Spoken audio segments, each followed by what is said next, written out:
আমি আর কথা কমু না নেমা, আগুন লেগে পড়ে যাচ্ছি, মরে যাচ্ছি। সৌদি আরবের রিয়াদে সোফা তৈরির কারখানায় অগ্নিকাণ্ডের আগে মাকে পাঠানো ছেলের এই ভয়েস মেসেজ এখন বারবার কাঁদিয়ে তুলছে নওগাঁ আত্রাই উপজেলার ময়না খাতুনকে।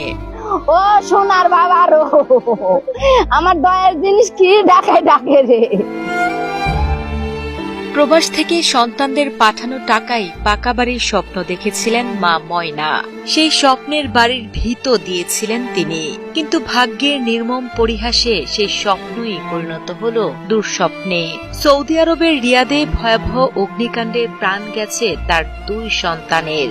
যে সন্তানদের পাঠানো টাকায় স্বপ্নের বাড়ি হওয়ার কথা ছিল, এখন সেই সন্তানদের মরদেহ দেশে ফেরার অপেক্ষায় প্রহর গুনছেন এই মা। একসঙ্গে 2 সন্তানকে হারিয়ে কান্নায় ভেঙে পড়েছেন শোকাহত মা ময়না। আমার বাবা বিল্ডিং দিবে, বাবার মেলা স্বপ্ন। জানা যায়, সৌদি আরবের রাজধানী রিয়াদের একটি কারখানায় ভয়াবহ অগ্নিকাণ্ডে প্রাণ হারিয়েছেন 17 বাংলাদেশি, যাদের মধ্যে নওগাঁর আত্রাই উপজেলারই 13 জন। তাদের মধ্যে রয়েছেন মা ময়নার 2 সন্তান।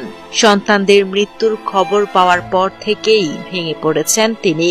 শেষবারের মতো সন্তানদের মুখ দেখতে অধীর অপেক্ষায় এই অভাগী মা। পাশাপাশি বুকফাটা আর্তনাদে স্বজনদের এখন একটাই আকুতি, দ্রুত যেন নিহতদের মরদেহ দেশে ফিরিয়ে আনা হয়।